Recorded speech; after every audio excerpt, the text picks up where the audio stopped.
jaajëfal leen ci ànd bi ngeen di ànd ak ñun mbokku internet yu 5M TV Sénégal jaa ngeen jëf ci teewlu bi.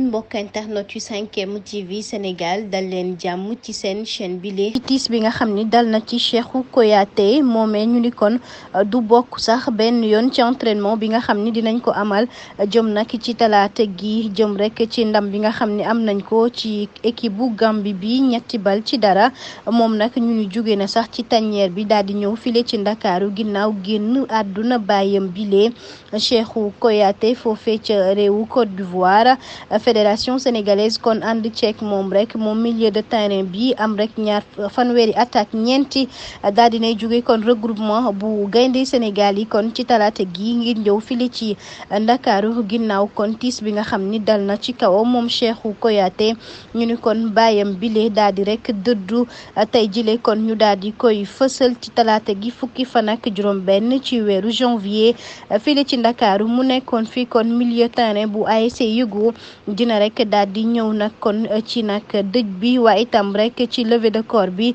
maanaam kon buñ koy jébbal rek borom bi lee ñu ni ci àllarba bi fukki fan ak juróom-ñaar ci weeru janvier foofee nag ca jàkk bu quartier Xar Yàlla ginnaaw googu itam danañ ko denc rek ca sëg ya nekk ca Yoof